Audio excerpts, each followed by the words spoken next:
ఐటీలో ఎంట్రీ కావాలా? Trainee software engineer గా అజా కోడింగ్ ట్యూటర్ లో 2 వీక్స్ ట్రయల్ పీరియడ్ లో వెంటనే చేరండి. హాయ్ హలో నమస్తే, welcome back to Suman TV. ప్రస్తుతం మనతో పాటు ఉన్నారు అసిస్టెంట్ ప్రొఫెసర్ రామకృష్ణ గారు. సార్తో మాట్లాడదాం. నమస్తే సార్. నమస్కారం అమ్మా. సార్, హైదరాబాద్లో బ్రతకడం చాలా కష్టం అంటే ఎప్పుడూ అంటానే ఉంటారు. ఇప్పుడు కొత్తగా కూడా వినిపిస్తుంది, అమ్మో ఉండలేము, అద్దెలు ఎక్కువైపోయాయి, కాస్ట్ ఆఫ్ లివింగ్ ఎక్కువైపోయింది. ఒకప్పుడు కొన్ని సిటీస్ గురించి మాట్లాడుకున్నాం మనం, అక్కడ కాస్ట్ ఆఫ్ లివింగ్ ఎక్కువ, అక్కడ బ్రతకలేము, హైదరాబాద్ ఎలా అయినా బ్రతికేయచ్చు, వచ్చి ఇక్కడ పడిపోవాలని. కానీ ఇప్పుడు హైదరాబాద్లో బ్రతకాలంటే భయం వేస్తుంది. బ్యాచిలర్స్కే కాదు, ఫ్యామిలీస్కి కూడా చాలా. ఎందుకంటే కూరగాయలు కొనాలన్నా, రెంట్ కట్టాలన్నా, పాల bill, paper bill, current bill, ఇవన్నీ చూసుకుంటే అమ్మో హైదరాబాద్ వద్దు అనే వాళ్ళు కూడా చాలా మంది ఉన్నారు. ఎందుకు అంటారు అసలు ఇదంతా ఎందుకు జరుగుతుంది? ఏం పెరుగుతున్నాయి ఏంటి? ఏం పెరగట్లేదో చెప్పండి, ఏం పెరుగుతున్నాయో అప్పుడు చూద్దాం. ఎందుకంటే చిన్న లిస్ట్ పట్టుకోవడం బెటర్ కదా. మీరు అన్నది నిజమే. ఒకప్పుడు చూసుకుంటే లోయెస్ట్ కాస్ట్ ఆఫ్ లివింగ్ అంటే దాదాపు ఒక 25 ఏళ్ళ నుంచి ఈ హైదరాబాద్లో ఉంటున్నాను కాబట్టి చెప్పగలను. Lowest cost of living, happiest life style హైదరాబాద్లో ఉండేది. చాలా హాయిగా ఉండేవాళ్ళం. 10,000, 3,000, 4,000 అంటే నేను చెప్తుంది 2,000 ప్రాంతాల్లో 3-4,000 జీతం వచ్చిన వాళ్ళు కూడా చక్కగా హ్యాపీగా బతికేయగలిగిన పరిస్థితి ఉండేది. బ్యాచిలర్ అవనండి, ఫ్యామిలీలా కూడా బతకచ్చు.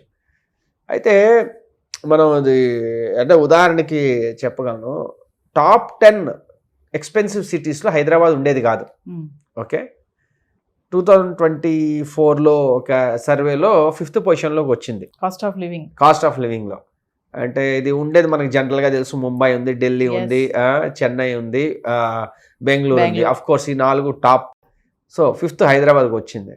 అంటే ఈవెన్ పూణేని దాటి, ఒకప్పుడు Pune is like very expensive city, అక్కడ రెంటల్స్ అవి చాలా ఎక్కువ. అలాంటిది హైదరాబాద్ వాటిని కూడా దాటి వచ్చిందంటే గొప్ప పని చేసాం మనం. అదేంటంటే ఇది ఒక గొప్ప దాని ఏమంటారంటే అభివృద్ధి అని చెప్పుకోవాలన్నట్టు. ఎలాగా గత 10 ఏళ్లలో మీరు హైదరాబాద్ని గమనించి ఉంటే, అంటే ఏదైనా ఒక ప్లేస్ పెరగాలి, బాగా కాస్ట్ ఆఫ్ లివింగ్ మామూలుగా ఉండాలి అంటే అన్ని రకాల డెవలప్మెంట్ ఉండాలి. కానీ హైదరాబాద్లో మేజర్గా పెరిగిన ఇండస్ట్రీ ఏమైనా ఉందంటే అది real estate industry. Okay, real estate అనేది విపరీతంగా పెరిగింది, ఫస్ట్ థింగ్. సెకండ్ థింగ్, మీకు డెవలప్మెంట్ అనేది ఒక్కొక్క ఏరియాకి కాన్సన్ట్రేట్ అయిపోయింది. మిగిలిన వాటిల్లో మీకు ఆ డెవలప్మెంట్ కనబడదు. అది రోడ్ల పరంగా కానివ్వండి, బిజినెస్ పరంగా కానివ్వండి, ఇంకో దాని పరంగా కానివ్వండి. ఓకే, మూడవది హైదరాబాద్ అంటే ఏమిటి మీరు చెప్పండి. 20 ఏళ్ల క్రితం హైదరాబాద్ అంటే ఏంటో నేను చెప్పగలను. ఇప్పుడు పటాన్చెరు హైదరాబాదే, సంగారెడ్డి హైదరాబాదే.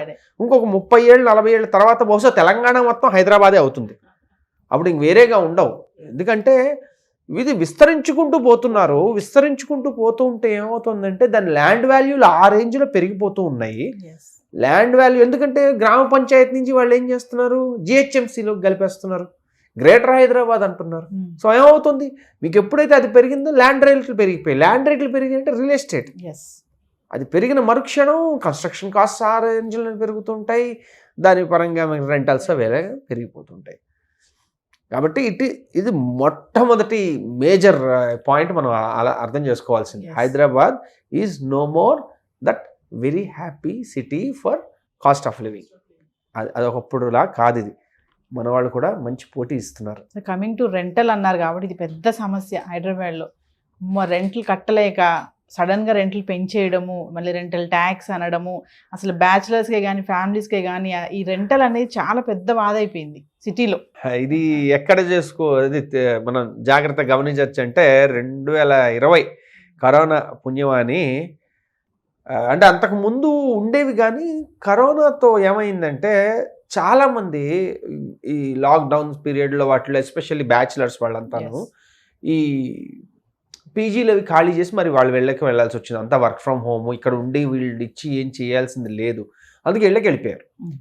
సో నాకు తెలిసిన 2-3 పీజీ ఓనర్లు కంప్లీట్ ఇది సంవత్సరానికి 1-1.5 సంపాదించేవాళ్ళు. పాప అంటే సంపాదించండి ఓవరాల్ రెవెన్యూ మొత్తం అంతా వచ్చేది, వాళ్ళు కంప్లీట్ లాస్ అయిపోయారు.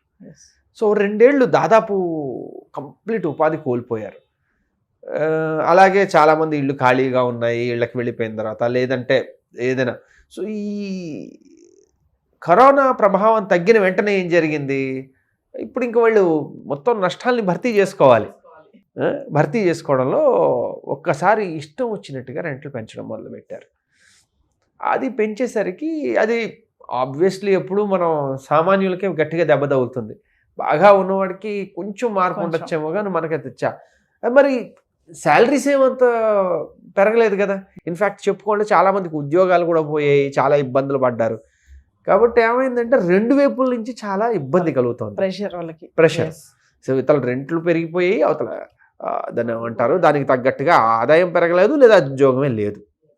ఇది చాలా చాలా పెద్ద సమస్యగా మారింది. ఇంకా మీరు బ్యాచిలర్స్ అంటారు, బ్యాచిలర్స్ చెప్పుకోవాలంటే చెప్పే కదా, పీజీలు వాళ్ళకి లాసులు అయ్యాయి కాబట్టి దాన్ని రికూప్ చేసుకోవడానికి, దాన్ని వెనక్కి తీసుకోవడానికి దాన్ని బాగా పెంచారు. అలాగే మీరు చెప్పిన మిగిలినవి ఏవైతే ఉన్నాయో నిత్యావసర వస్తువుల ధరలు కానీ లేదా కూరగాయల ధరలు కానీ ఎలక్ట్రిసిటీ కానీ ఇవన్నీ ఏమవుతున్నాయి, ఇవన్నీ పెరిగిపోవడంతో వాళ్ళు కూడా తక్కువలోకి మెయింటైన్ చేయలేరు. ఒకప్పుడు 3,500 మీరు హ్యాపీగా ఏదైనా మంచి పీజీలో ఉండగలిగేవాళ్ళు. ఇప్పుడు మీరు 10,000 ఇచ్చినా మంచి పీజీలో దొరకదు. ఓకే, కాబట్టి ఇక్కడ ఎవరిని బ్లేమ్ చేయడానికి కూడా కనబడదు. పోనీ ఉదాహరణకి చెప్తా, మీరు బెంగళూరులో ఉన్నారనుకోండి, 10 నెలల రెంట్ అడ్వాన్స్గా ఇవ్వాలి. 10 నెలలు అసలు అక్కడ డిపాజిటే అదొక పెద్ద మాఫియా. అట్లీస్ట్ హైదరాబాద్ ఎప్పుడు అలా లేదు, ఇప్పటికీ అలా లేదు. ఇప్పటికీ చాలా చోట్ల 1 నెల రెంట్ మాత్రం అడ్వాన్స్గా తీసుకునే వాళ్ళు ఉన్నారు, మహా అయితే 2 నెలల రెంట్ అంతే. అంటే ఆ రకంగా మనం ఏమీ పెంచేయలేదే. కానీ మిగిలినవన్నీ కూడా పెరిగిపోయి, ఈ రియల్ ఎస్టేట్ ఏదైతే చెప్పుకున్నాం ఫస్ట్, అది పెరిగి కరోనా వల్ల ఒక్కసారి అన్ని రకాలుగాను రేట్లు పెరిగిపోయాయండి. చూసుకుంటే సార్, ఒకప్పుడు ఫ్యామిలీ ఇబ్బంది పడేది సిటీలో అనేవాళ్ళు, ఇప్పుడు బ్యాచిలర్స్ కూడా ఇబ్బంది పడుతున్నారు. వాళ్ళ ఫుడ్డే కానీ, ఇప్పుడు ఈ నిత్యావసర వస్తువులు అన్నారు కదా, ఒక వారానికి ఒక కూరగాయలు కొనుక్కోవాలంటే 1,000 రూపాయలు అవుతుంది ఖచ్చితంగా. 1,000 రూపాయలు లేనిది ఏమి రావట్లేదు. అంటే ఇంకొక ప్రాబ్లం ఎక్కడ వచ్చిందంటే, ఈ బ్యాచిలర్స్ అనే దానిలో మీరు జాగ్రత్తగా గమనిస్తే మెజారిటీ ఆఫ్ ది బ్యాచిలర్స్ అంతా మనం ఇందాక అనుకున్న కాన్సన్ట్రేటెడ్ డెవలప్మెంటెడ్ ఏరియాలో ఉన్నారు. ఎందులో ఆల్ న్యూ హైటెక్ సిటీ సరౌండింగ్ ఏరియాస్. సో వాళ్ళకి అక్కడ ఏంటవుతుందంటే, మీరు ఏదైనా అవుట్స్కట్స్లోనూ నార్మల్ ప్లేస్లో ఉన్నారంటే ఏదో బయటికి వెళ్ళి చిన్న మెస్లో తినేస్తే అయిపోతుంది. అక్కడ ఏది తక్కువలో ఉండదు. సరే, మీరు ఇప్పుడు పీజీలో ఉన్నారు అంటే అది రేటు ఒక రకంగా ఉంటుంది. పీజీ కాదు, నేను రూమ్ తీసుకుందాం అనుకున్నానంటే రూమ్ ఒక సింగిల్ బెడ్రూమ్ హౌస్ 15,000 ఉంటుంది. సరే ఉన్నాము, తగ్గిద్దామని చెప్పి 3 ఉన్నారు. మీరు అక్కడ కూరలు కొందామన్నా, అక్కడ ఏం చేద్దాం, బయటికి వెళ్ళి తిందామన్నా అన్నీ అక్కడ ఎక్స్పెన్సివ్, ఏం చేయలేరు. పీజీలో ఉన్న వాళ్ళు కూడా రోజు వాడు పెట్టింది తినలేడు కదా. సరే, ఏదో ఒకటి జహా చేపలు చావక ఏదో బయటికి వెళ్ళి తిందాం అనుకున్నాడు అనుకోండి, వెంటనే ఏమవుతుంది, దాని ద్వారా ఇప్పుడు వచ్చింది స్విగ్గీ జొమాటోలు అవన్నీ ఉన్నా కూడా అన్నీ కాస్ట్ పెరుగుతూనే ఉంటాయి కదా. సో అందువల్ల ఏమవుతుందంటే, ఈ బ్యాచిలర్స్కి ఎందుకు వల్ల ఎక్స్పెన్సివ్ అవుతుంది అంటే, ఆప్షన్స్ బాగా తగ్గిపోయాయి. లో కాస్ట్ ఆప్షన్స్ చాలా తక్కువ. అది అందులోనూ ఆ టైప్ ఆఫ్ ఏరియాలో ఇంకా తక్కువ. చాలా మంది అనుకుంటారు అవుట్స్కట్స్లో వెళ్ళి అక్కడ రెంట్ తీసుకుంటే బెస్ట్ ఏమో, తక్కువ రెంట్లు కట్టుకోవచ్చు అని ఆలోచనతో కొంతమంది ఉంటారు. అంటే సిటీ మధ్యలో ఉంటే రెంట్లు వాసిపోతున్నాయని. 2 సమస్యలు ఉన్నాయండి. మొట్టమొదటి సమస్య ఏంటంటే, అవుట్స్కట్ అంటే ఏంటో చెప్పండి. ఎందుకంటే నేను హైదరాబాద్కి వచ్చిన కొత్తల్లో అవుట్స్కట్ అంటే కోకట్పల్లి, ఓకేనండి. ఇప్పుడు పటాన్చెరు దాటిన తర్వాత కూడా హైదరాబాదే, అవుట్స్కట్ అనేది లేదు. మీరు వెళ్ళండి సంగారెడ్డి ఆ ఏరియా దాకా వెళ్ళినా, లేదు ఇటువైపు ఇంకేమైనా డిస్టెంట్ ఇది హయాత్ నగర్ దాటేసి వెళ్ళినా, ఎక్కడికి వెళ్ళినా మీకు సింగిల్ బెడ్రూమ్ హౌస్ 5,000 6,000 అవుతాయి. సరే పోనీ ఇక్కడికన్నా తగ్గింది, ఇక్కడ 10,000 ఉంది, అక్కడ 6,000 ఉంది, వెళ్దాం అనుకున్నారు అనుకోండి, ఎలా వస్తారు? మనమే ముంబై కాదు కదా, లోకల్ ట్రైన్ విపరీతంగా ఉండి అబ్బో సగం జీవితం వాళ్ళు లోకల్ ట్రైన్లో గడుపుతారు ముంబైలో. అలా ఏమైనా పబ్లిక్ ట్రాన్స్పోర్ట్ ఉందా మనకి? లేదు. ఓన్ ట్రాన్స్పోర్ట్ పని పెట్టుకుందామంటే ఉన్నదంతా పెట్రోల్కే అయిపోతుంది. ఆ లాభం ఈ గోబంలో కొట్టేస్తుంది. సో ఇందులో కూడా లాభం లేదు. ఓకే, ఇంకా బ్యాచిలర్స్ కన్నా వీళ్ళతో వచ్చిన సమస్య ఏంటంటే, మన ఫ్యామిలీస్కి వచ్చిన సమస్య ఏంటంటే, పిల్లలు ఉంటారు, పిల్లల ఎడ్యుకేషన్ ఎక్కడ రిలేటెడ్ ఉందంటే అక్కడ దాన్ని బట్టి కాస్ట్ పెరిగిపోతున్నాయి, అసోసియేటెడ్ కాస్ట్. కాబట్టి కష్టం. అలా అవుట్స్కట్స్ అనేది చాలా చాలా కష్టం. అన్లెస్ మీరు ఏదో విల్లా కొనేసుకుంటే అది వేరే విషయం. చాలా మంది హైదరాబాద్కి వచ్చే వాళ్ళంతా కూడా వలసలే కదా సార్. చాలా మంది ఇక్కడ హైదరాబాద్ ఎలా బ్రతికేయచ్చు అని వచ్చే వాళ్ళు ఉంటారు. అంటే ఇప్పుడు మధ్యతరగతి వాళ్ళు లేకపోతే హైదరాబాద్ లేదు అంటే ఏం చెప్తారు సార్? ఈ మధ్యతరగతి అనేదాన్ని కూడా హైదరాబాద్ని 2 భాగాలుగా విభజించండి, అక్కడ ఉండే మధ్యతరగతి వేరు, ఇక్కడ ఉండే మధ్యతరగతి వేరు. న్యూ హైదరాబాద్ తాలూకు మధ్యతరగతి ఏంటంటే బహుశా నెలకి 70,000 80,000 వస్తే మధ్యతరగతి ఏమో. అదేంటండి, వాళ్ళు ఇటువైపు రాలేరు, వచ్చి ఉండలేరు. ఎందుకు ఉండలేరు అయ్యా అంటే చెప్పిన విధంగా వెళ్ళి రావడానికి కానీ లేకపోతే ఇంకేమైనా కానీ ఉంటాయి. సో వాళ్ళు అక్కడ ఉన్నారు అంటే పిల్లలు 2 పిల్లలు ఉన్నారంటే సంవత్సరానికి 1,00,000 రూపాయల ఫీజుతో 2 పిల్లలకి 2 లక్షలు ఊళ్ళకి స్కూల్కి సమర్పిస్తే తప్ప అది మామూలు స్కూల్లో జాయిన్ చేయలేరు. కాబట్టి 70,000 ఇన్ఫాక్ట్ చెప్పాలంటే బహుశా దిగువ మధ్య తరగతి వాళ్ళేమో. అదే మనం ఈ సైడ్ ఆఫ్ హైదరాబాద్కి వచ్చామనుకోండి, 70,000 ఈజ్ లైక్ పర్వాలేదు, మన డీసెంట్ లివింగ్ ఉంటుంది.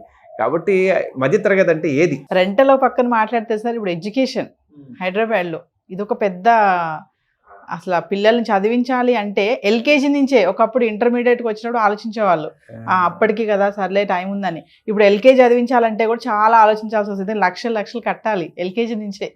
మరి హైదరాబాద్లో ఇది ఒక పెద్ద టార్గెట్. అదే చెప్పాను కదా, ఒక్కొక్క ఏరియా మనం ఇలా ముట్టుకుంటే తేనె తుట్టలా ఉన్నదన్నమాట, అంత భయంకరంగా ఉంది ఎడ్యుకేషన్ అనేది. ఒకప్పుడు ఎక్కడ స్కూల్ అయితే అక్కడ ఉండడం ఈజీగా ఉండేది, ఇప్పుడు అలా కాదు. ఎక్కడికక్కడ అన్ని స్కూల్స్ ఉన్నాయి కానీ వాటి తాలూకు ఎక్స్పెన్స్ అదే రేంజ్లో ఉన్నది. అండ్ దానికి తోడు ఒక స్కూల్ సరిపోదు, దానికి ఒక అడిషనల్ ట్యూషనో లేకపోతే ఇంకేదో ఏదో ఆకాశం వచ్చింది లేకపోతే ఇంకోటి వచ్చింది, ఇవన్నీ వచ్చాయి. సో తడిసి మోపుడు అవుతుంది. ఇంకొక పెద్ద సమస్య ఏంటంటే జనాలు తాలూకా భావన కూడా ఏంటంటే మనం ఆ స్కూల్లోనో లేకపోతే ఆ కాలేజీలోనే చదివితేనే మనం వాడు చదివినట్టు. అది దాంతో ఇప్పుడు మీకు అక్కడికి వెళ్ళాలనుంది, వాడు ఇక్కడ ఉండాలంటే ఇంత కావాలంటాడు. డిమాండ్ బట్టి వాళ్ళు రేటు ఏం చేస్తాం సార్. ఏదేమైనా హైదరాబాద్ కాస్ట్ ఆఫ్ లివింగ్ అంటే ఏం చెప్తారు? ఉంది, వచ్చిందిగా, మనం టాప్ 5లోకి వచ్చేసాం కదా. టాప్ 5 నుంచి ఏదో కష్టపడి కిందకి వెళ్ళాలని కోరుకుందాం. జనరల్గా జీవితంలో ఎప్పుడు పైకి వెళ్ళాలని కోరుకుంటూ ఉంటాంగా. ఈ ఒక్కసారి కొంచెం కిందకు వస్తే కాస్త అందరూ కాస్త బతకగలరని అనుకుంటున్నాం. అది అవ్వడం అనేది ఒక మేజర్ ఎక్స్పెండిచర్. ఎప్పుడైతే రియల్ ఎస్టేట్ కాస్త రియల్ టర్మ్స్లోకి ఏమైనా కాస్త రాగలిగితే, ఇది అత్యాశే అవుతుందన్నది చాలా నమ్మకం తక్కువ, కానీ ఏమైనా రాగలిగితే. అలాగే మన పబ్లిక్ ట్రాన్స్పోర్ట్ చాలా డెవలప్ అవ్వాలి. మెట్రో వచ్చింది కానీ ఎప్పుడైనా ఒకసారి మెట్రోలో వెళ్ళండి, ఊపిరి తీసుకోవడానికి కూడా ఉండదు, సరిపోతుంది. మనకు ఉన్న రిక్వైర్మెంట్కి అది ఏమీ లేదు. కాబట్టి public transport, fast paced public transport పెరిగినప్పుడు కాస్త బెటర్గా ఉంటుంది. అండ్ డెవలప్మెంట్ అనేది సిటీకి చుట్టుపక్కల అన్ని వైపులా అవ్వాలి. సిటీని ఏదో గ్రామ పంచాయతీని జిహెచ్ఎంసీలో కలిపేసినంత మాత్రం డెవలప్మెంట్ అవ్వదు. అది వచ్చిన సమస్య. Thank you sir. నమస్కారం.